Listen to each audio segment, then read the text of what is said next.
The morning Margaret Slater arrived in Caldwell, Kansas. Her dress was held together by two buttons and a prayer.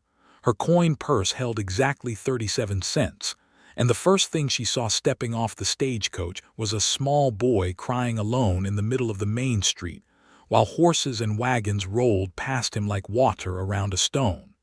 She did not hesitate. She never had been the kind of woman who walked past a crying child, even in the best of times, and these were decidedly not the best of times. She crossed the rutted dirt road with the hem of her skirt dragging through the dust, crouched down in front of the boy, and took his small face in her hands. He was perhaps 6 years old, with hair the color of winter wheat and eyes red from crying, his chin trembling in the particular way that told her he had been at it for some time. "Hey now," she said softly. "Hey, you are all right, tell me your name." He sniffed hard. Eli Dawson." "All right, Eli Dawson, I am Margaret. Can you tell me where your father is?" He pointed a shaking finger down the street toward the far end where the livestock pens began, and Margaret straightened up, took his hand without a second thought, and started walking. It was the summer of 1878, and Caldwell sat right at the edge of the Kishom Trail, a brawling, dusty cow town that smelled like cattle and leather, and the particular sharp bite of anxious men far from home. Margaret had come here from St. Louis not entirely by choice. Her aunt had died 3 weeks ago, leaving her the sum of nothing, and the boarding house where Margaret had worked as a laundress had closed when the owner absconded with the rent money and the cook's silver brooch. At 26, she had found herself without employment, without family, and without any particularly bright prospects in a city that had no shortage of women in the exact same situation. A notice in the St. Louis Dispatch had caught her eye on a Thursday morning when she was down to her last week of paid lodging. It read simply, "Wanted capable woman for housekeeping position, Caldwell, Kansas. Room and board provided. Inquire at the Dawson Ranch, 2 miles east of town. Honest work, decent pay." It had not said anything about 3 boys. She found the father standing at the rail of the livestock pen, watching a cattle hand work a stubborn steer with the distant, glazed expression of a man who was present in body, but had gone somewhere else entirely in his mind. He was tall, broad through the shoulders, with dark hair that needed cutting and a jaw that carried several days of stubble. His hat was pulled low against the morning sun, and his hands rested on the top rail of the fence in a way that suggested they were more comfortable doing work than staying still. "Mr. Dawson," Margaret said. He turned, and she saw that he was younger than she had expected, perhaps 30 or 31, with deep-set brown eyes that were tired in a way that had nothing to do with sleep. He looked at her, then down at the small hand tucked in hers, and something moved across his face that she could not quite name. "Eli," he said, his voice low and rough, "I told you to wait by the wagon." "I got scared," the boy said simply. Arthur Dawson crouched down in the dirt without ceremony, the way a man does when crouching has become second nature, and he put both hands on his son's shoulders. "You are all right, son. I am right here." He looked up at Margaret. "Thank you for bringing him to me. He has a habit of wandering." "He was crying in the middle of the street," she said, keeping her voice even. "Wagons were passing close." Something in his jaw tightened. "I know, I should not have let him out of my sight." He stood, and she saw then that behind him, sitting on the bottom rail of the fence, were 2 more boys. One appeared to be about 9 years old and one closer to 12, both watching her with the careful, measuring stare of children who had learned to be cautious about strangers. "I am Arthur Dawson," he said, extending his hand. "You must be the woman who answered the notice. Miss Slater." "Margaret Slater, yes." She shook his hand. His grip was firm and honest. "I appreciate you coming all this way." He paused. "I should tell you up front that the position is a bit more involved than the notice perhaps indicated." Margaret looked at the 3 boys. The oldest one had climbed down from the fence and was standing very straight, the way oldest children do when they are trying to appear older than they are. "These are your sons," she said. "Thomas, Henry, and Eli." He gestured to each in turn, oldest to youngest. 12, 9, and 6. The notice said housekeeping. "It is housekeeping," he said, and she could hear in his voice that he believed this entirely and also knew it was not entirely true. "Cooking, cleaning, some mending. The house is in a state, I will not pretend otherwise." Margaret considered him for a long moment. She had 37 cents in her purse and no return fare to send Louis, even if she wanted to go back, which she did not because there was nothing to go back to. She looked at the boys again. Thomas, the oldest, was watching her with eyes that were the same tired brown as his father's. Henry, the middle one, had a split lip that was healing and grass stains on both knees, and Eli was still holding her hand. "What does the room look like?" she asked. A flicker of something that might have been relief crossed Arthur Dawson's face. "Small, clean enough, has a window." "And the pay?" $8 a month. It was not much, but it was more than nothing, which was precisely what she had. "All right," she said.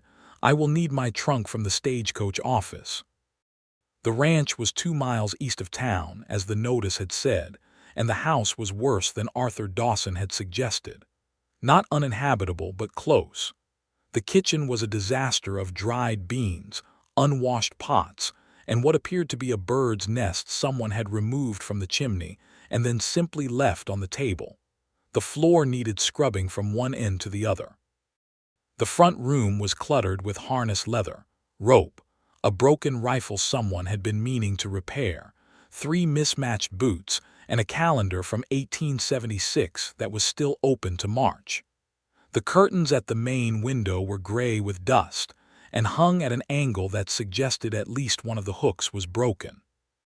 Margaret set her trunk in her room, which was small but had a good window as promised, and then she rolled up her sleeves. Thomas watched her from the kitchen doorway with his arms crossed. "Our last housekeeper left after 1 week," he said. "Is that so?" said Margaret, not looking up from the pile of pots she was stacking. "The one before her lasted 3 days. Well," she straightened and looked at him directly. "I have nowhere else to be, so you are stuck with me." Something shifted in the boy's expression just slightly, and he uncrossed his arms. She learned the shape of their lives quickly, the way you learn the rooms of a new house in the dark, by walking carefully and finding the hard edges with your hands. Arthur rose before dawn every morning and was out in the fields or with the cattle until past dark most nights.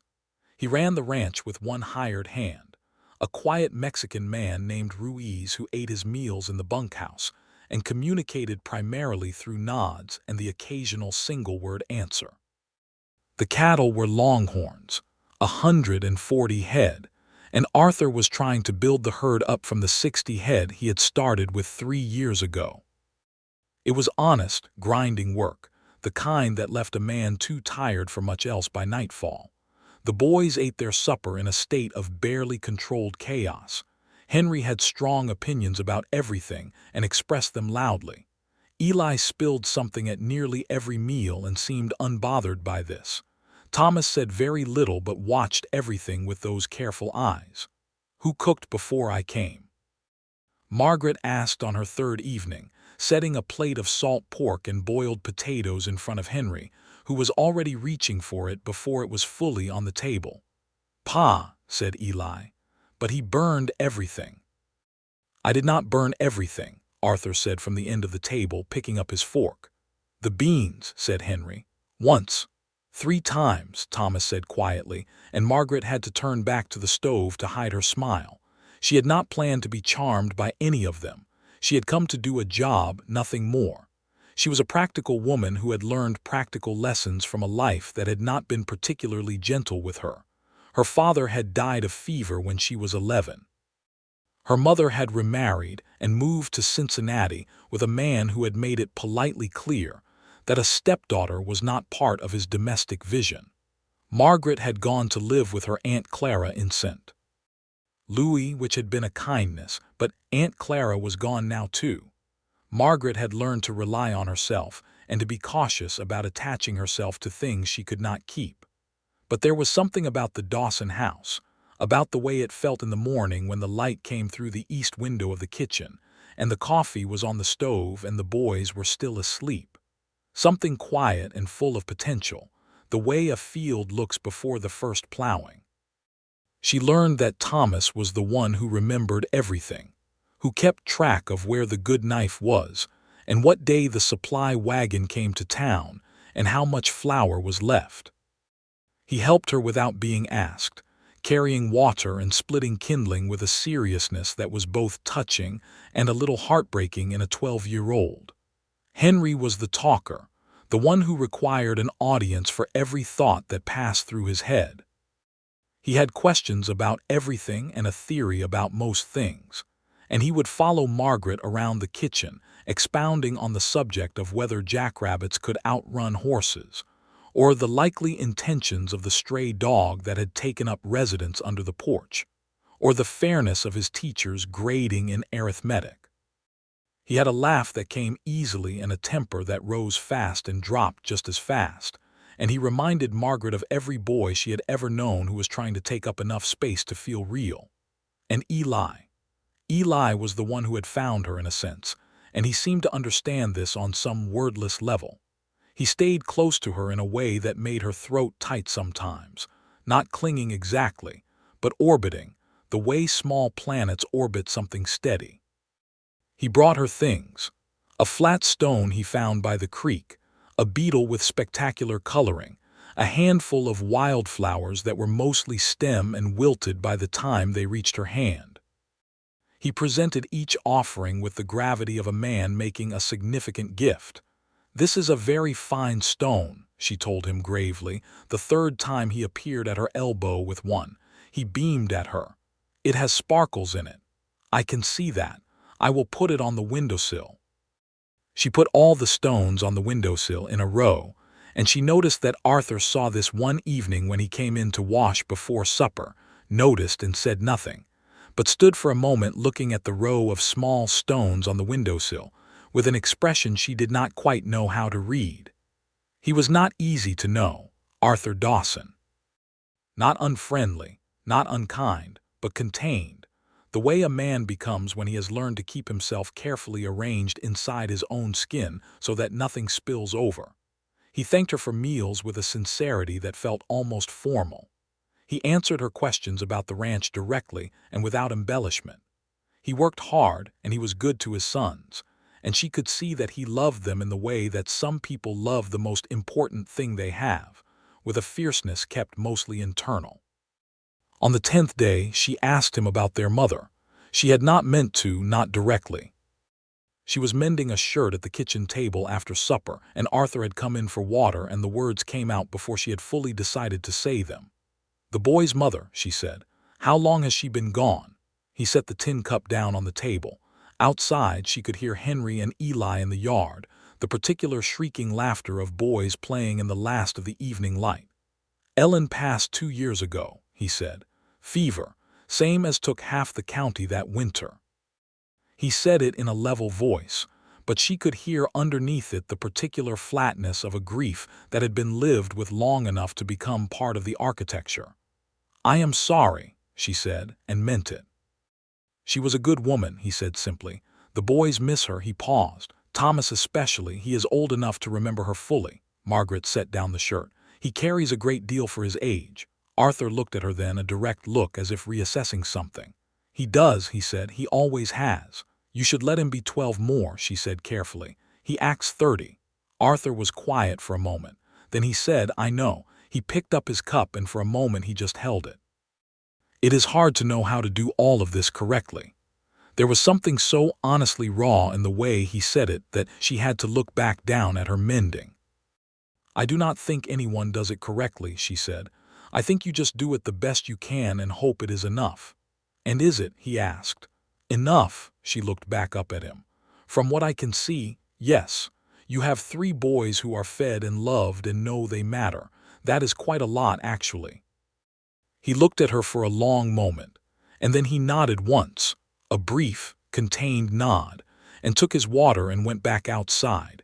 And Margaret sat at the table for a while after that, listening to the boys laugh in the yard and thinking about nothing in particular and everything at once.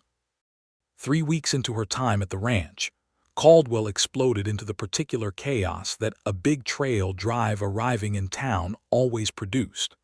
3,000 Longhorns came up from Texas, and the cowboys with them descended on the saloons and dance halls with the energy of men who had been on the trail for 3 months and were now in possession of their wages. Margaret went into town on a Wednesday for supplies and found Front Street transformed into something resembling a very loud festival. Men calling out to each other across the street, horses tied in great long lines at every rail. The general store so crowded she had to wait 20 minutes just to get to the counter. She was trying to maneuver her supply crate through the press of men on the boardwalk when someone stumbled into her and sent the crate flying. Flour, coffee beans, a paper sack of dried apples, and a tin of salt all went into the dirt, and she stood looking at the mess with the particular feeling of a woman who is too tired to be as angry as the situation deserves. "Let me help you with that." She looked up. A trail boss she did not know was crouching in the dirt gathering her coffee beans with his hat. He was stocky, red-faced, and had the particular look of a man who had been drinking since late morning. He was also, she realized, the one who had stumbled into her. "Thank you," she said evenly. "You are the woman out at the Dawson place," he said, standing. He was looking at her in a way that made her want to be several steps further away. "Word gets around in a small town." "It does," she agreed, reaching for her crate. He did not release it. "Dawson is a lucky man," he said, smiling with teeth that were not particularly clean. "I work for him," she said, "if you will return my supplies. You do not need to be in such a hurry." He shifted his grip on the crate, and she felt the particular tightening in her chest that comes from being alone in a loud place with a man who is not listening. "Miss Slater," she turned. Arthur was coming down the boardwalk with Thomas at his side, moving with the unhurried, purposeful stride of a man who knew exactly where he was going and had already taken stock of what was happening. He looked at the trail boss holding her crate with an expression that was completely calm and completely implacable.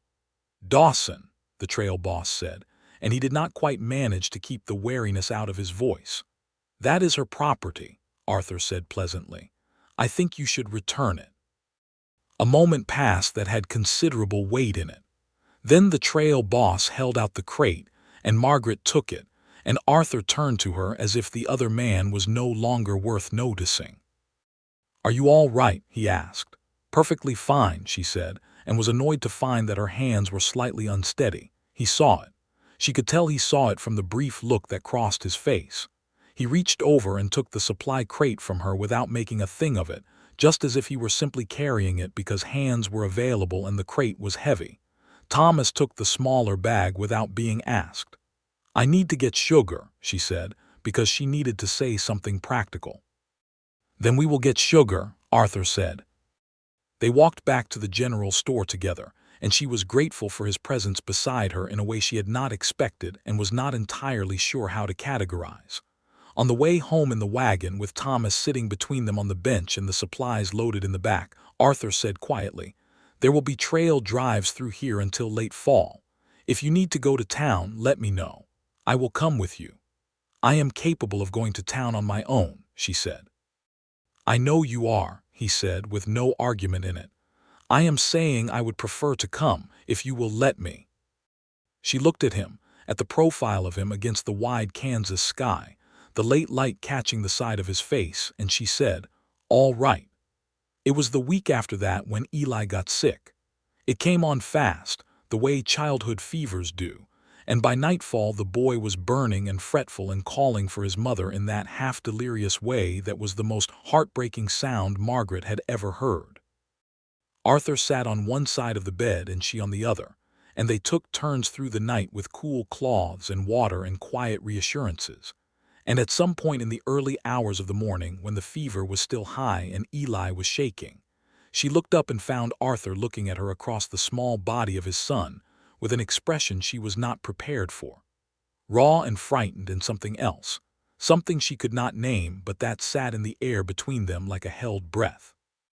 "He will be all right," she said softly. "This kind of fever breaks. He is strong." "Ellen," Arthur said, and then stopped. "Ellen died of a fever." She understood then the full weight of the night, understood what was underneath his steady presence in this room, the controlled terror of a man who had watched this once before and could not survive watching it again. She reached across Eli and put her hand over Arthur's where it rested on the boy's blanket. His hand turned under hers and held it briefly, and then he looked back at his son. The fever broke by morning, as she had known it would.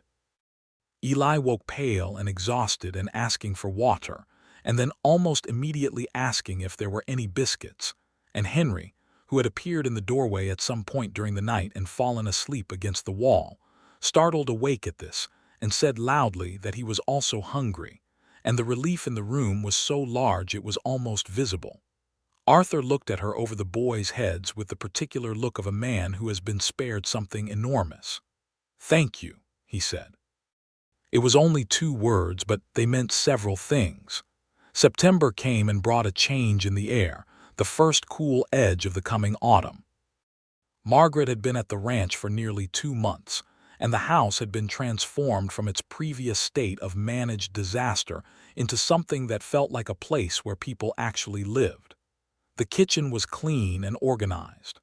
The front room's accumulated debris had been sorted, mended, repaired, or discarded. She had made new curtains from a length of blue cloth she found on sale at the general store, and they hung straight at the main window and turned the light coming through them a pleasant soft color in the afternoons. The boys had settled around her like birds settling on a fence rail, one at a time and then all at once. Eli had stopped presenting her with stones, but only because he had moved on to leaving small drawings beside her coffee cup in the mornings, rough pencil sketches of horses and dogs, and one somewhat ambitious attempt at a portrait of Margaret herself that she found so endearing. She almost cried, and instead pinned it to the wall beside the kitchen window where it remained for the rest of the year. Henry had discovered that she knew a great deal about birds, having spent considerable time with Aunt Clara, who had kept a detailed journal of bird species spotted from the boarding house window, and this had opened a new channel of conversation that he exploited thoroughly and Margaret found she enjoyed. He was a bright boy with an appetite for information that was entirely genuine, and she liked feeding it. Thomas had slowly, gradually, in increments so small she was not sure exactly when it had happened, stopped watching her with suspicion and started watching her with something more like consideration. He still carried too much, still appointed himself guardian of the household logistics, but she had been working on this quietly, deliberately, finding ways to let him put down some of the weight without making it obvious she was helping him do so. She gave him tasks that were genuine contributions, but did not require him to be an adult. She noticed aloud when he did something well, not in an effusive way, but in a simple, factual way that was more dignifying than praise. And she let him be wrong sometimes, and told him so directly but without cruelty, which was something he seemed to need more than he needed to always be correct. She was making pie crust on a Saturday afternoon when Thomas appeared in the kitchen and said, very carefully, "I think you are going to stay." She looked at him. His expression was the same measured, considered one he always wore, but she could see underneath it the particular vulnerability of a boy saying something that matters very much. "I plan to stay as long as your father will have me here," she said honestly. He was quiet for a moment. Then, "He needs someone. He does not know how to ask." "He has 3 fine sons," she said. "We are not the same thing," Thomas said, with the clarity of a 12-year-old who has thought about this more than he should have to. "He is lonely." She turned back to her pastry dough and did not answer, because she did not have an answer that would have been appropriate or honest, and she had promised herself she would not lie to any of them. But she thought about what Thomas had said for the rest of the afternoon, rolling the dough out and fitting it to the pan, and she was aware of a quiet, warm, slow-moving thing in her chest that she had been trying not to look at directly for several weeks now.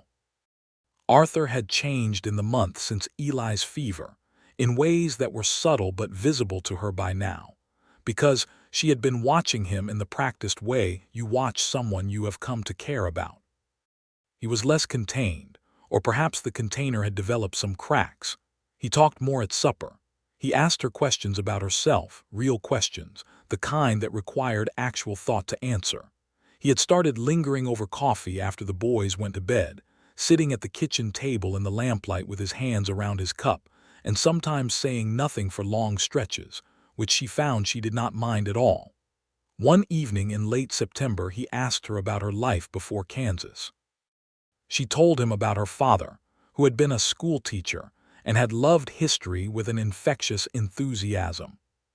She told him about her mother's remarriage and the particular loneliness of being gently redirected out of a family. She told him about Aunt Clara, who had been sharp-tongued and opinionated, and had loved Margaret with a consistency and matter-of-factness that was the most reliable thing she had ever had. "She sounds like she was a good woman," Arthur said. "She was," Margaret said. "She did not waste much time being soft about things, but she was good." "You are like that," he said. She looked at him. "Direct, you mean?" "Yes, but not unkind with it." He turned his cup in his hands. Ellen was soft. Everything about her was gentle. It was her great gift. He paused. "I used to worry that the boys needed that particular thing, that softness, and I could not give it to them." "You are gentler than you think," she said. He looked at her with a small expression of genuine surprise, as if this had not occurred to him. "I am trying to be," he said. "I know," she said. "I can tell." They sat for a while in the comfortable silence that had become, without her quite noticing when, one of her favorite things. Outside, a coyote called in the distance and was answered, and the lamp burned steadily between them, and Margaret was aware with a clarity that surprised her of how much she did not want to be anywhere else. In October, the last of the big trail drives came through, and with it, a man named Collins, a cattle broker from Wichita who came to the Dawson ranch to discuss a purchase. He was polished in a way that the territory did not often produce, well-dressed, easy-spoken, and he looked at Margaret with a frankly appreciative expression over the supper she served that made Arthur's jaw tighten in a way she noticed from across the table. Collins stayed the night in the guest room, as hospitality required, and over breakfast made several remarks about what a fine establishment this was and how fortunate Mr. Dawson was in his domestic arrangements, all delivered with a particular arch quality that was directed entirely at Margaret. She was pleasant and entirely unencouraging, and she found it interesting that the more Collins spoke to her, the quieter Arthur became, with a quality of quiet that had a kind of pressure in it. Collins left after breakfast with a purchase agreement for 30 head, and Arthur came back from seeing him off with a tightness around his eyes that Margaret could not quite resist addressing. "He was harmless," she said, stacking the breakfast plates. "He was annoying," Arthur said, pulling off his hat and hanging it on the peg with slightly more force than necessary. "Were you jealous?" she asked, because she could not entirely help it. He turned and looked at her. Several things happened in the space of that look. Something uncomfortable, something honest, and something that might have been the first fully unguarded moment she had seen from him, all in quick succession. Then he said, "Yes," in a flat, straightforward voice as if admitting an obvious fact. She had not expected that. She set the plates down and looked at him. "You are going to think that is inappropriate," he said, and now there was a careful quality in his voice, as if he was choosing each word with full attention. "I think it is honest," she said. He crossed his arms, not defensively but in the way he did when he was working something through. "I do not have the right to any feelings of that kind," he said. "I hired you. You work for me. I am aware of what that means, and I would never—" He stopped. "Arthur," she said, and it was the first time she had used his given name, and she watched him register it. "You can finish that sentence." He looked at her for a long moment. "I am aware that I am a man with a ranch that is barely holding together and 3 boys who would break the spirit of most women, and I have nothing to offer you that would make asking anything of you appropriate." The directness of it, the honesty without self-pity, hit her somewhere in the center of her chest with real force. "You are not asking anything of me," she said softly. "No," he said, "I am not. I know better." She moved closer to him without fully deciding to. The kitchen was not large, and now it was smaller, and she looked up at him with the full, honest weight of what she had been carrying for several weeks. "What if I am?" she said. "What if I am asking?" he went very still. "Margaret." "You said you have nothing to offer," she said. "You are wrong about that. But I also need you to know that if you had nothing, if this ranch failed tomorrow and the cattle were gone and there was nothing left at all, the boys would still be enough. They are more than enough. Thomas and Henry and Eli they are already mine in here." She put her hand flat against her own sternum briefly, an honest gesture. "I did not come here expecting that, but it happened." He was looking at her with an expression that was very quiet and very full. "You are the finest woman I have ever met," he said, and it came out low and plain, the way he said things when he meant them absolutely. "You barely know me," she said, but she was smiling. "I know enough," he said. "I know how you talk to Eli about his stones like they matter. I know you made Thomas laugh for the first time in a year. I saw it 2 weeks ago, and I have thought about nothing else since. I know you sat up all night with my son when he was sick, and you held my hand in the dark and did not ask for anything in return." He uncrossed his arms. "I know I want to ask you something I have no right to ask." "Ask it," she said. He reached out and took her hand in both of his, and she felt the roughness of his work-worn palms and the warmth of them. He said, "Would you consider staying here, not as my housekeeper, as my wife?" She did not answer immediately, not because she was uncertain, but because she wanted to be in the moment for one more breath, wanted to hold it. The morning light in the kitchen, the smell of coffee and wood smoke, the sound of the boys beginning to stir upstairs, and this man standing in front of her holding her hand and watching her with everything he had bare and visible for the first time. "Yes," she said, "I will." He let out a slow breath, and she saw the tight line of his shoulders drop, something releasing that had been held for a very long time, and he brought her hand up and pressed it briefly to his lips, a gesture so simple and so genuine that she felt it in her whole body. Henry's reaction, delivered at full volume at the supper table that evening when Arthur made the announcement, was an extended and enthusiastic noise that caused Eli to spill his milk. Thomas said nothing for a moment, and then he nodded once, with the solemn gravity of a boy who has been carrying the family logistics and has now determined this is a sound decision. And Eli, who had been listening from the corner of the bench with his bare feet swinging, climbed across Henry and Margaret and planted both arms around Margaret's neck and said into her hair, "I knew it." "You knew nothing," Henry said. "You are 6. "I knew," Eli repeated serenely. The wedding was small and practical, as suited both their natures and their means.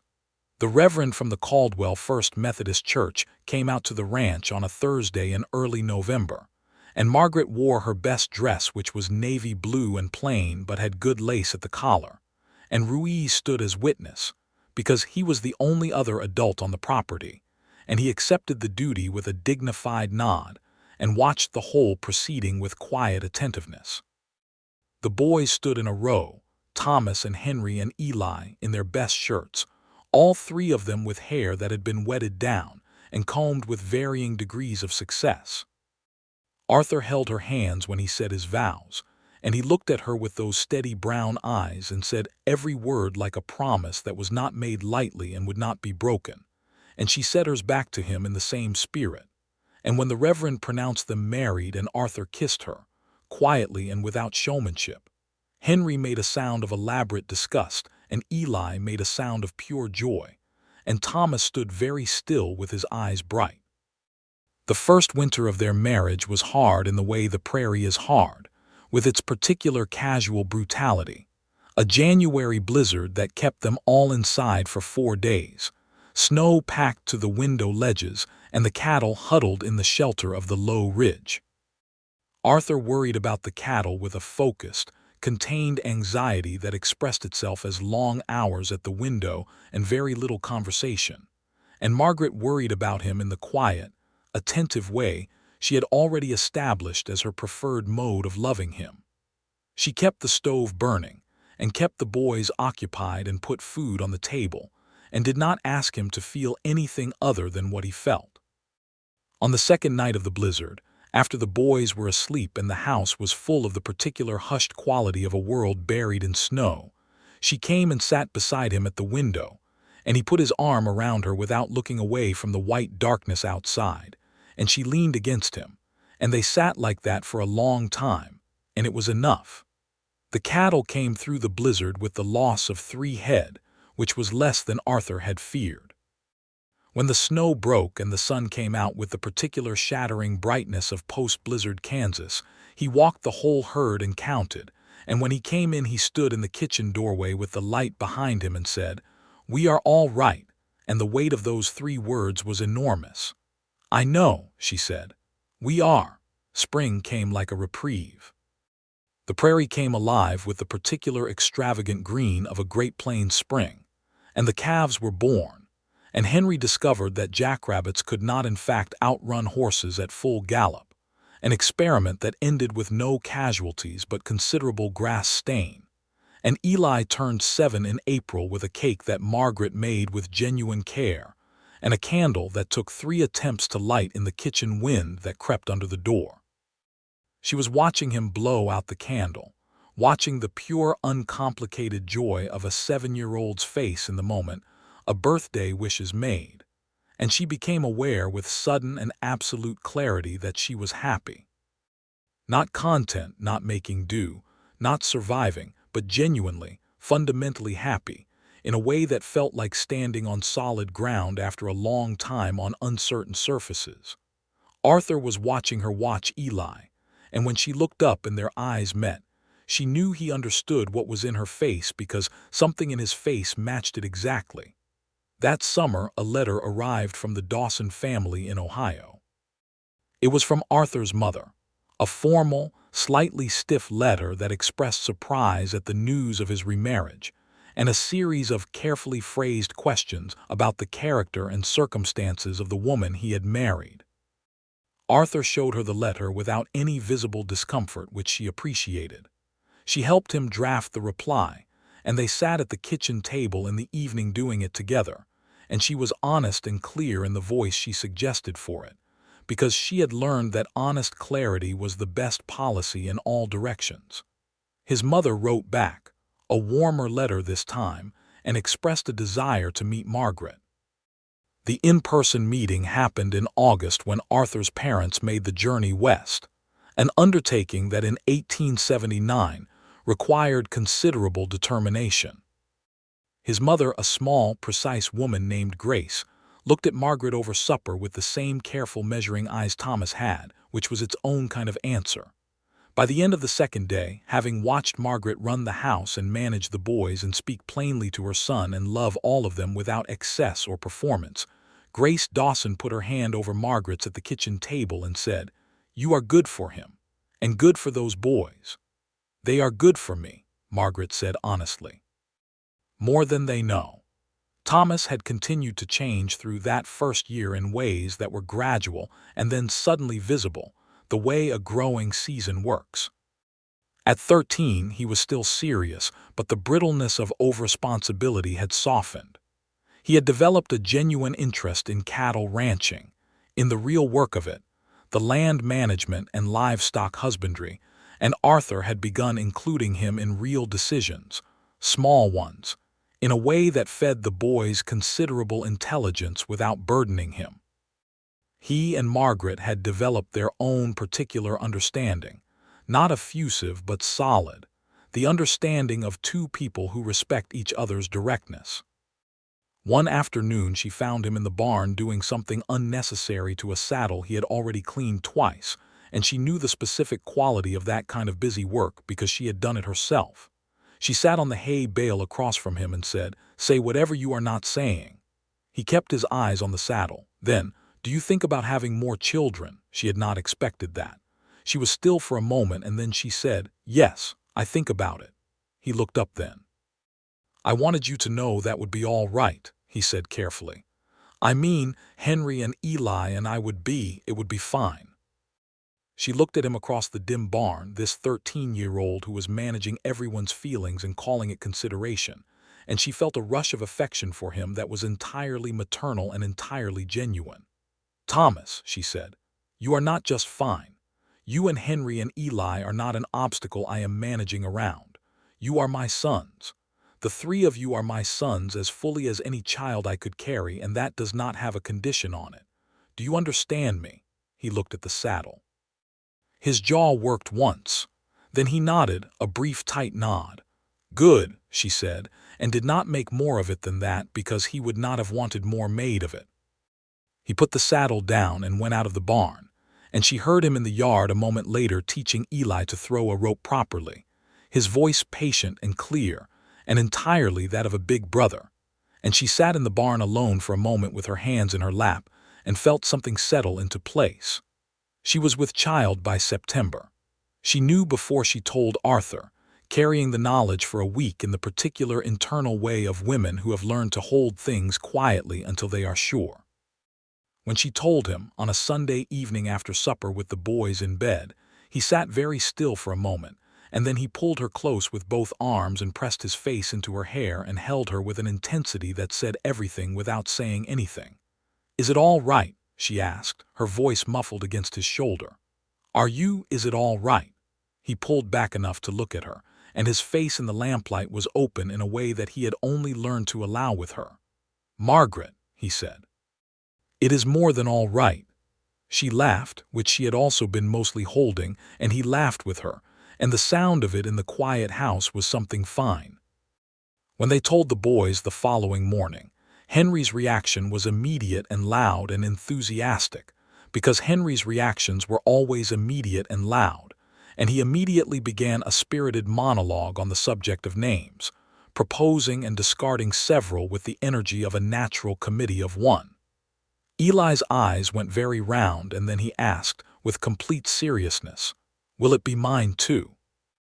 And Margaret said, "Absolutely yes," so quickly and so firmly that he nodded with the satisfied air of a transaction completed. Thomas, who had already suspected, sat quietly for a moment and then said, "I hope it is a boy." And when Henry demanded to know why, Thomas said simply, "We are good at boys," which was unarguable. The baby arrived in the late spring of 1880, a healthy boy with Arthur's dark hair and Margaret's particular stubborn set to his jaw, which Arthur claimed to find amusing and Margaret claimed to find unfair. They named him William after her father. The day they brought him home, Eli sat beside her on the bed with his arms folded in his lap, staring at his new brother with the serious attention of a person making an important assessment. Then he looked up at Margaret and said, "He has small hands." "Babies usually do," she said. He considered this. "His ears are funny. They will even out." Another long pause. Then Eli leaned over and very gently put his finger in the baby's hand, and William's hand closed around it with the reflexive grip of the newborn, and Eli looked up at her with an expression of pure wonder. "He holds on," he said. "Yes," said Margaret. "He does." The ranch grew through that year and the year after. Arthur added to the herd and took on another hired hand, a young man from Tennessee named Birch, who was quiet and capable, and became a permanent fixture at the supper table with a frequency that suggested he had no great desire to eat in the bunkhouse alone. Margaret fed him without comment and included him without fanfare, because that was how she managed most things. The Kansas frontier was not a gentle place to live. There were hard months and lean months and months when the work pressed so close on all sides that there was little room for anything but surviving it. The summer of 1881 brought a drought that turned the grass brown and made the cattle nervous and thin, and Arthur worked himself down to bone and while trying to keep the herd going. Margaret watched him carefully and quietly through that summer, and she kept the household running with the particular calm efficiency that was her great gift, not denying that things were hard but not drowning in it either. And she got the boys working in ways that were useful rather than burdensome. And she made sure Arthur ate even when he was too tired to think about eating. One evening in August, at the worst of the drought, he came in late and found her still up at the kitchen table, the lamp burning low, mending one of Eli's shirts. He sat down across from her with the full, exhausted weight of the summer on him, and for a moment he did not speak, just sat there, and she let him sit. Then he said, "I am afraid we might lose this." She set down the shirt. "Tell me the numbers," he told her. She listened, thought, and said, We need to sell 10 head now and use it to buy grain before the other ranchers think of it. Keep the best breeding stock and the young ones. Cut back on salt, we can survive on less. And Ruiz knows a man who might take the 2 horses that are not earning their keep. He looked at her. You have been working this out. For 2 weeks, she said. He was quiet. Then you did not say anything. I was waiting to see if the rain would come first, she said. It did not. He sat back in his chair and looked at her with the expression she had come to know as the one he got when she surprised him, which happened with a satisfying regularity. Margaret, he said. Arthur, she said. I do not deserve you. That is an absurd thing to say, she told him. You are a good man and a good father, and you work harder than anyone I have ever known. Now let us talk about the horses. They talked about the horses, and then the cattle, and then the finances. And by the time they went to bed they had a plan, and the plan was sound, and the drought did not beat them. The rain came in September, as it often does on the plains. A long, slow rain that came in from the northwest over 3 days and turned the brown grass green again with a speed that felt almost theatrical. Arthur stood at the front of the house and watched it fall on the first evening with a quality of stillness that Margaret recognized as the particular relief of a man who has been fighting hard and can finally stop. She stood beside him and they watched the rain together. And after a while he put his arm around her shoulders and she leaned into him, William asleep against her other shoulder. And the house was lit behind them, and the boys were inside, and the cattle were watered, and neither of them needed to say anything. Thomas was 14 that fall, and had developed a specific and practical obsession with soil management and crop rotation. Subjects he discussed with Arthur with an informed intensity that Arthur matched with genuine engagement. Margaret watched the 2 of them bent over a map of the property at the kitchen table one evening, the lamp between them, Thomas pointing out sections of land with a focused authority and Arthur listening, and responding with the respect he gave any good idea regardless of its source, and she thought that this was what she had wanted for the boy. Not a childhood prematurely consumed by adult responsibility, but a future where his gifts found real ground. Henry at 11 had become the sort of boy who seemed to be in motion at all times, who had strong opinions and very few inhibitions about expressing them, who could start an argument, win it, lose it graciously, and be best friends with the same person all within an afternoon. He had also discovered that he had a gift for handling horses, a natural patience and intuition that made the most difficult animals calm under his hands, which was something Ruiz had identified first, and Arthur had capitalized on by letting him work with the young stock. Eli at 8 was the one who held everything together in ways no one fully articulated but everyone felt. He had a quality of genuine sweetness that was not weakness, the kind of warmth that creates a center of gravity around itself, and the entire household orbited him slightly, without any of them being entirely aware of it. He loved his baby brother with an absolute devotion that expressed itself in long monitoring of William's activities, vigorous vocal defense of William's interests in any intersibling dispute, and the regular gift of small treasures, the flat stones having found a new recipient. William, at 2, was entirely himself, loud, definite, mobile, and deeply committed to being wherever the action was. He followed his older brothers with the unshakable confidence of a child who has never known a world where he was not loved and included. In the spring of 1882, Margaret sat in the kitchen one morning before anyone else was awake, something she did regularly, the earliest morning being the only time she had entirely to herself. She sat with her coffee and watched the light come through the east window, through the curtains she had made 4 years ago that were fading now with sun and time and washing, and she thought about the woman who had arrived here on a dusty June day with 37 cents and a trunk held together by faith and necessity. She had come for a job and found a family. She had come expecting to work for a stranger and found something that was entirely and irrevocably her own. The boys were hers, Not by law in all cases, but by every measure that actually mattered, by the daily accumulation of meals and conversations and fevers and arguments and laughter, by the particular weight of being the person they came to when something was wrong. Arthur was hers in the way that a good man belongs to the woman he loves, not possession but partnership, the kind of love that is built from the inside out, from honest words at kitchen tables and hands held in the dark during a sick child's fever and 4 years of standing together against whatever the plains chose to throw at them. She heard him on the stairs before she saw him. That particular tread she knew as well as the sound of the wind. He came into the kitchen, still pulling his suspenders up over his shoulders, and stopped when he saw her there, and he smiled at her. It was not a complicated smile, just the smile of a man seeing the person he loves in a warm kitchen in the early morning, uncomplicated and real. "You are up early," he said. "Thinking," she said. He poured coffee and came to the table and sat beside her rather than across from her, the way he had started doing sometime in that first winter, and she leaned her shoulder against his arm. "Good thoughts?" he asked. "Very good," she said. He drank his coffee and she drank hers, and outside the window the Kansas prairie was coming into its spring, the grass tall and green, the sky beginning to turn gold at the east, and somewhere behind them in the house their children were sleeping. It was Henry who created the next crisis, as it was generally Henry's nature to create crises, though they tended to be the kind that ended well.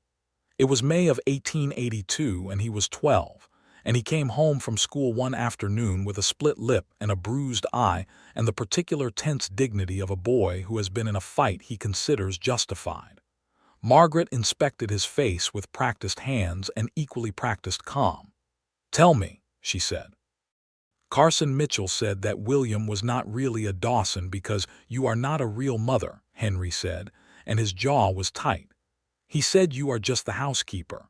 She went on cleaning his lip with careful, even strokes of the cloth. Then she said, "And you hit him." "Yes," said Henry, "I hit him twice." She looked at him. "You should not solve things with your fists." "I know," he said, "but he was wrong." "He was wrong," she agreed, "and there were better ways to tell him so." "I know," he said again, then quietly, "he made me angry." "I know he did." She set down the cloth. "Henry, I have been your mother since the day I arrived here, even if we did not call it that at the time. No one can change that, not Carson Mitchell or anyone else. Do you understand that?" He looked at her with his swollen eye and his split lip, and something in him settled. "Yes," he said. "Good. Now you are going to have your father speak to the Mitchells, because if you hit that boy again, I will have to do something about it, and I would rather not." Henry almost smiled. "Yes, ma'am." Arthur did speak to the Mitchells, with characteristic plainness, and Carson Mitchell delivered a stiff but genuine apology the following week, which Henry accepted with the magnanimous generosity of someone who has technically gotten everything he wanted and is wise enough to know it. The summer passed in its usual great labor and movement.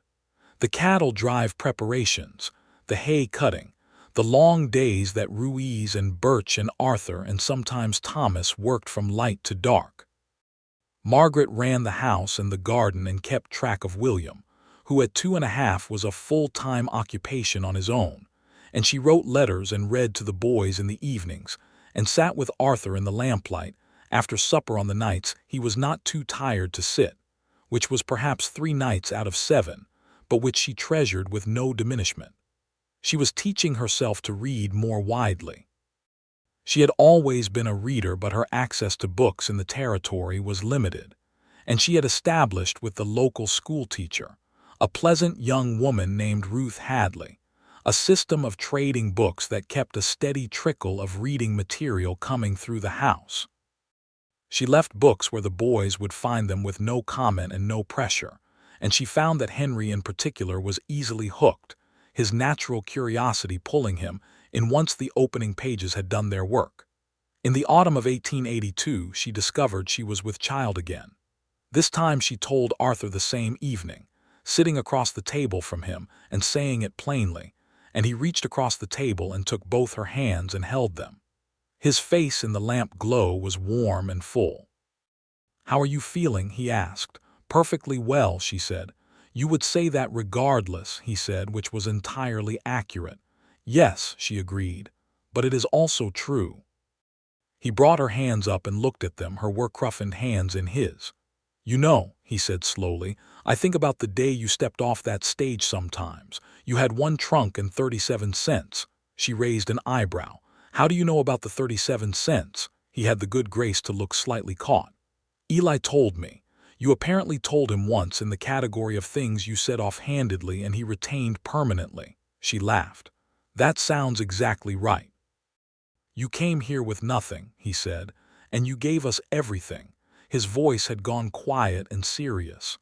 "I want you to know I understand that, what you gave up and what you gave us and what it cost." "Arthur," she said, "it did not cost me. It was the best thing I ever did." He looked at her for a long moment. "I love you," he said. It was the plainest, most direct version of those 3 words, said the way he said everything that mattered with his full weight behind it. "I love you," she said back, the same way. He held her hands across the table in the lamplight, and outside the first cold wind of autumn moved across the prairie, and inside the house was warm and full of everything that mattered. The second baby arrived in the late spring of 1883, another boy. They named him James, after Arthur's father. Thomas, who had predicted boys, received this news with the quiet satisfaction of someone whose theory has been confirmed. Henry said he had wanted a sister, and received zero sympathy from any quarter. Eli said that he had also wanted a brother, and held James with the same reverent gravity with which he had greeted William, one small steadying hand under the baby's head. William, at 3, was not entirely certain what to make of the competition, and there was a brief period of adjustment during which he expressed his complicated feelings primarily through being very loud at inconvenient times. But he was ultimately won over by the inescapable charm of a new baby, which is one of nature's most reliable persuasions. It was in the summer of 1883 that something happened that changed the direction of Thomas's life, quietly and permanently. A land surveyor came through Caldwell, mapping territory for the railroad expansion, and he stopped at the ranch to water his horse and ended up staying for supper, as visitors did, because Margaret's cooking had a reputation. His name was Professor Walsh, a former university man from back east who had taken to field work in middle age, and he and Thomas fell into a conversation about land and soil and water tables that lasted through supper and well into the evening, and left Thomas with a stack of borrowed books and an awareness that there existed a field of study called agriculture and land science that was not entirely unlike what he had already been teaching himself. Arthur watched Thomas that evening with a quiet pride that he shared with Margaret in the dark of their room that night. "He is going to be something," he said. "Something past this ranch, I think. Would that be all right with you?" She asked carefully. He was quiet for a moment. Then, "Ellen always said Thomas was going to be the one who went away. She meant it as a compliment." He turned toward her in the dark. "If he wants to go to school somewhere, study properly, I want to give him that." "We can manage it," she said. "We will manage it." It would be 3 more years before that became an immediate question, but the conversation had happened, the door had been opened, and Thomas knew, in the way he always knew things, that it was open. The years passed the way years do on the prairie, in seasons and weathers and the endless steady labor of land that demands your full attention, and in return gives you everything you need and nothing that is easy. Margaret and Arthur grew into each other the way trees grown in close proximity do, gradually intertwined in ways that were no longer separable, their rhythms and habits and thinking so fitted together that each understood the other without the need for many words. They disagreed, of course, because they were both direct people with strong views. They argued about money decisions and about how much latitude to give Henry in his various adventures, and about whether the porch needed replacing or just patching, and these arguments were conducted honestly and resolved without cruelty, and often with Arthur conceding that she was right, which he did without difficulty, because he was not a proud man in the small ways. She conceded to him with equal regularity on the matters where his knowledge exceeded hers, and they had established early a kind of mutual respect about expertise that made the whole enterprise much more efficient. By 1884, the ranch was thriving in real and measurable terms. The herd had grown to 200 head. Arthur had acquired another 40 acres to the east. Birch had married a girl from town and built a small house on the property edge with Arthur's blessing, and his presence was as much a part of the place as the fence posts. Ruiz had gone back south to see his family 2 years ago and had not returned, and they missed him in the quiet way you miss a steady fixture, but the work went on. Henry at 14 was the best young horseman in the county, a fact acknowledged by several people whose acknowledgment meant something, and Arthur had begun trusting him with real responsibility in the horse breaking and training work.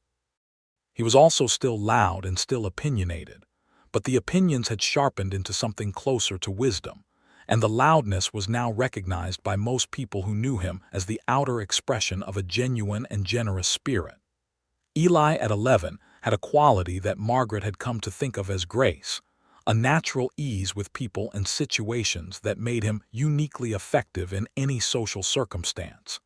He was the one who smoothed things over when Henry created waves. He was the one who talked to Thomas when Thomas went into himself too deeply. He was the one who could be trusted to manage William and James simultaneously without loss of either. He was also still bringing her things he found, though the objects had evolved from flat stones to interesting feathers to small pieces of quartz, and she kept them all on the windowsill in the kitchen until there was no more room and she had to start a second windowsill. William at 4 was entirely and specifically himself, a child of strong opinions and strong feelings, loud and affectionate and endlessly curious, who had attached himself to Arthur's hip with a comprehensive loyalty that Arthur found enormously touching.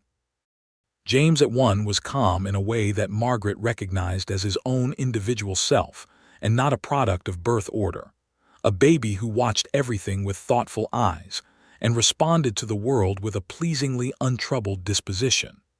In the spring of 1885, Thomas received a letter from an agricultural college in Kansas City that had, with the help of Professor Walsh, admitted him on partial scholarship. He brought the letter to Arthur and Margaret together, which was itself significant, and showed it to them across the kitchen table. Margaret read it and passed it to Arthur, and nobody said anything for a moment. Thomas said, "I want to go, but I need you to tell me it is all right." Arthur looked at his eldest son, this boy who had been 12 when Margaret arrived and was now 17 and would be a man by any reasonable measure, and said, "It is more than all right. Your mother was right years ago. I should have let you be 12 more." Thomas looked at Margaret. She was watching him with the direct, unperforming warmth that was the form her love took, and she said, "You are going to come home in the summers, and you are going to write, not whenever you feel like it, but regularly." "Yes, ma'am," he said, and there was a roughness at the edge of his voice. "And you are going to do well," she said, "because you are exceptionally capable and you have always known it, and I do not want to hear about you being modest when modest is not warranted." He looked at her for a moment, and then he did something he did not often do. He came around the table and put his arms around her. She held him back. This son of hers who had watched her with suspicion once and had become one of the great steady loves of her life, and she pressed her face briefly into his shoulder, and then she let him go, because that was the thing about loving people well, knowing when to hold and when to let go. He left for Kansas City in August with a trunk and Arthur's good riding coat, and a letter from Margaret to the college's provost that she had spent 2 evenings composing, and that said, in its careful, honest way, that Thomas Dawson was one of the finest young men she had ever known, and that anyone who failed to recognize this would be making an error of considerable proportion. The house was quieter without him. Henry noticed it loudly, which was his way of noticing everything. Eli noticed it quietly, and found new ways to be present in the gaps. And Arthur sat at the kitchen table on the first evening after Thomas left and said nothing for a long while, and Margaret sat across from him and said nothing too, and eventually he said, "He is going to be fine," and she said, "He is going to be more than fine," and they both sat with that until it felt true, which did not take long. The years between 1885 and 1888 were the years of the ranch's real establishment, when all the early struggle began to pay and the solid currency of land paid off and herds grown, and a house that was sound and warm and increasingly home, rather than merely habitation. Arthur bought the property outright in 1886, burning the note with a ceremony that involved the entire family standing around the fireplace and Henry providing a commemorative speech that was both enthusiastic and excessive, and enormously entertaining. Thomas came home every summer and spent his first week home, eating everything Margaret put in front of him, and talking so steadily about soil chemistry and land management that even Henry was eventually absorbed into it. He had grown into exactly the person he had been becoming, precise, confident without arrogance, deeply committed to the work he had found for himself. He looked at the ranch with new eyes every summer, eyes that saw the land differently now, and his conversations with Arthur about the property's possibilities had a depth and technical specificity that delighted both of them. Henry at 16 had the kind of beauty that boys often get at that age, when they are almost but not quite men, and the confidence that goes with physical competence, and Margaret watched him carefully during this period in the way that you watch a fire that is burning well but near things that could catch. He was good-natured and fundamentally honest, which she had always known would be his foundation, but he was also young and enthusiastic in all directions. She kept him busy and talked to him plainly when the situation required, and she watched him navigate the territory of adolescence with more grace than most. Eli at 13 had become the reader she had somehow known he would be. He had worked through everything available at the ranch, and was now an enthusiastic customer of the school library and an equal customer of Ruth Hadley's personal collection, having charmed the schoolteacher so thoroughly that she had given him essentially unlimited access. He read everything: natural history, adventure stories, poetry that he sometimes read aloud to Margaret in the evenings, history in the way his grandfather had apparently loved it. William at 7 was in school and thriving, his strong opinions finding appropriate academic channels, his considerable energy absorbed by learning with the same totality with which it had previously been absorbed, by being entirely too mobile for anyone's comfort. James at 4 was still himself, watchful, thoughtful, calm, a child who seemed to understand things before they were explained to him.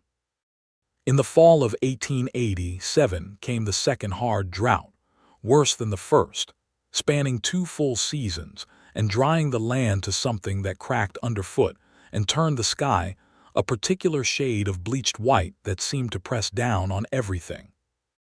It was a drought that broke many ranches in Kansas and the surrounding territory, sending families back east or west to start over, the prairie exacting its periodic and indifferent toll on all the human optimism planted in its soil. The Dawson Ranch did not break, it bent. There were months that were genuinely frightening, months when Margaret kept the household accounts with a precision that left no margin anywhere, when every decision about money was made by both of them together at the kitchen table after the boys were in bed, with the lamp burning between them and the wind pressing at the walls. Thomas came home from Kansas City in the summer of 1888 with a specific proposal about water management and soil preservation techniques he had been studying, techniques that were derived from research being done in the Eastern universities, and that had direct application to their situation. Arthur listened with full attention, and Henry, who had grown into something of an agrarian thinker himself under Thomas's summer influences, engaged with the specifics in a way that surprised even Thomas.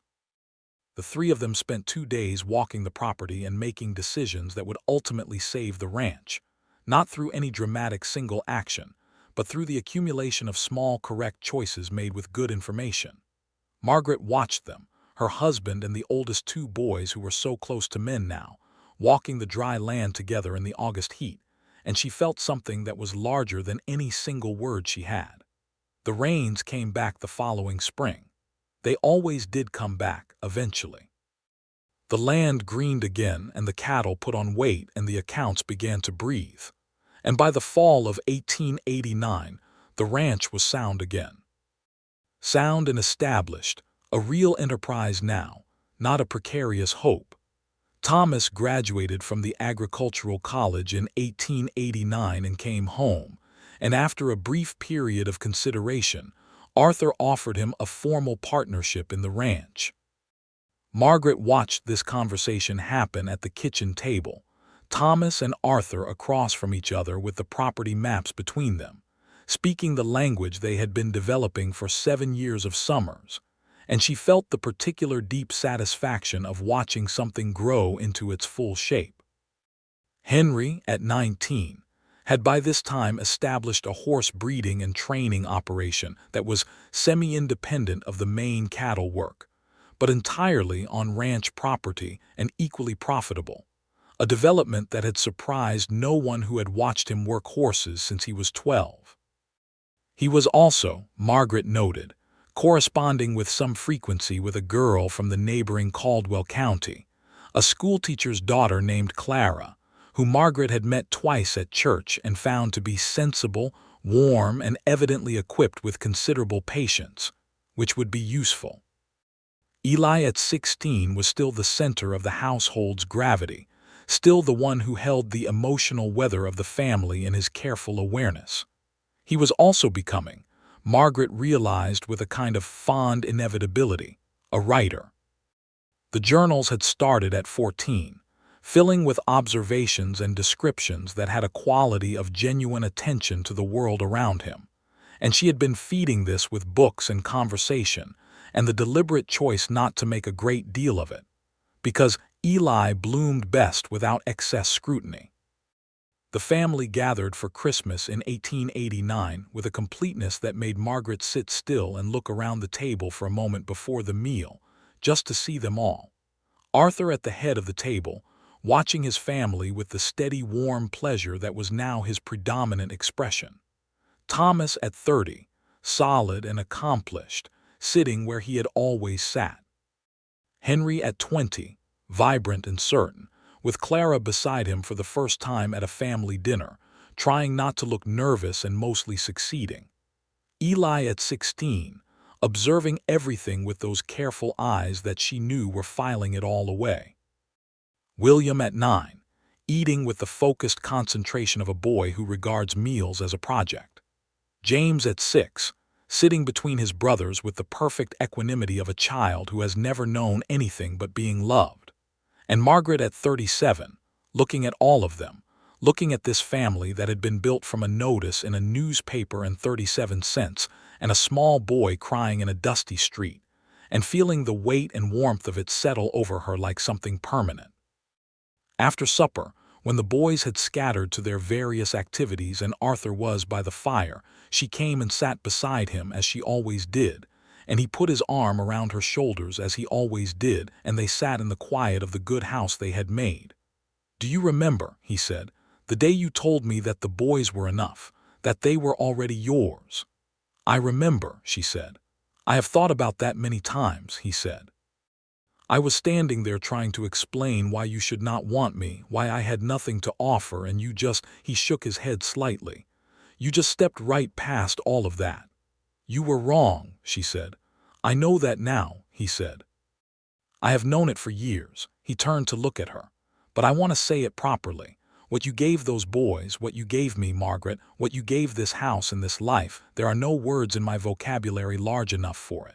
She looked at him in the firelight, the man she had chosen and who had chosen her, the father of her children, the person she had shared the full, complicated, beautiful labor of a life with. "You gave it back," she said. "You gave me this, every part of it." He kissed her then, quiet and real, the way he kissed her, and the fire burned warm, And outside the Kansas night was full of stars, and inside the house their children moved and laughed and lived. In the spring of 1890, Henry married Clara in a small ceremony that drew most of Caldwell and all of the Dawson family, and resulted in a celebration that went until midnight and would be discussed in the county for months. Margaret danced with Arthur, something she did rarely and found she had missed, and he was a surprisingly good dancer for a cattle rancher, having been taught by his mother, who had believed dancing was an essential accomplishment. Eli wrote about the wedding in his journal, in prose that Margaret would not read for years, but that was, as he later told her, the first thing he had written that he thought was actually good. Thomas was married 2 years later to a quiet, clever woman named Ada who had come west to teach school, and who looked at Thomas's careful plans and systematic thinking with the appreciation of a person who organizes the world the same way. Margaret liked her immediately, recognized in her something of herself in the economy of her emotions, the directness of her speech, the genuine warmth underneath. The ranch expanded again in 1891, absorbing an adjacent property whose owner was moving his family to California. Arthur and Thomas managed the expansion together with an ease that confirmed the partnership had been the right decision. Henry's horse operation had by this time earned enough reputation that buyers came from as far as Colorado, and Henry managed this with the exuberant competence that had always been his particular mode. Eli left for school in 1892, going east to Missouri for a journalism program that Margaret had quietly helped him identify and apply to. He was 20, and he left with the same combination of excitement and trepidation Thomas had carried east 7 years before, and Margaret sent him with the same letter to the provost and the same instruction to write regularly. And he wrote more than regularly, long, vivid letters that were really, she recognized, his ongoing practice in the art he had chosen. William at 12 was growing into someone enormously interesting to know. Arthur's stubbornness and Margaret's directness, and some entirely original third quality that was purely his own, a kind of innovative practical thinking that approached problems from angles nobody else considered. Arthur had great hopes for him in the management of the ranch. James at 9 was still the family's quiet center, still the one who seemed to understand everything without being told, who had developed a profound and genuine interest in horses that attached him to Henry's operation with a permanency that suited everyone involved. On an evening in October 1892, Margaret was sitting at the kitchen table with her mending, and Arthur was across from her reading the Kansas papers. And James was asleep, and William was asleep, and the house was quiet with the particular quality of a house well settled in itself. The lamp was burning between them, the same lamp on the same table, the same wood of the table scarred and smoothed by 15 years of use. Arthur set the paper down. He looked at her across the table, just looked, and she looked back. "You know what I was thinking about today," he said. "Tell me." "When you first came here," he said, "and you put Eli's stones on the windowsill, all in a row, I came in and saw them there, and I thought." He stopped. "What did you think?" she asked. "I thought that this woman might stay," he said. "I was afraid to hope it, and I hoped it anyway." She looked at the windowsill where the stones were still there, added to over the years, Eli's original collection joined by William's contributions and James's, and eventually even a few she had found herself. A whole windowsill of small flat stones with sparkles in them, 15 years of gathering. "I knew I would stay," she said. "I knew it early." "Did you know everything else?" he asked. Everything that would come, she thought about this. The boys, all 5 of them, and who each had become. The hard winters and the droughts survived, and the good years that felt like gifts. The man across from her who had held her hand in a sick child's room in the dark and called her by her name and said yes in the flat, honest voice he used for the things that mattered most. "I knew the boys were enough," she said, "and I was right. They were exactly enough. Everything else was," she searched for the word, "everything else was more than I had any right to expect." He reached across the table and took her hand, the way he had on the day he asked her to stay, and she let him hold it, and the lamp burned between them, and outside the Kansas night was deep and wide and full of stars, and inside the house was warm. Thomas came for Christmas that year with Ada and their 2-year-old son, the first grandchild, a sturdy boy named William after Margaret's father, and at no one's suggestion but Thomas's own. Henry and Clara came with their infant daughter, the first girl in 3 generations of Dawsons, who had her father's brown eyes and her mother's peaceful disposition. Eli wrote from Missouri that he would be home for the new year, that he had sold his first article to a Kansas City paper, and that the editor had asked for more. They were all around the table on Christmas evening, all of them, and Margaret looked at each face in turn and saw the full shape of what they had made. Arthur and herself, 2 people who had come to each other with nothing particularly spectacular and had built something that was, by any honest measure, magnificent. Not the ranch, not the land, not the cattle or the horses or the accounts that were finally consistently healthy. The family, the whole living, complicated, extraordinary fact of it. Arthur leaned close and said quietly, just for her, "I told you I had nothing to offer." She turned to look at him. The firelight was in his face and his eyes were warm. "You told me a great deal of nonsense," she said fondly. He smiled at her, that plain, uncomplicated smile that had always gone straight to the center of her. "I did," he agreed, "and you were kind enough to ignore all of it." "I was sensible enough," she corrected.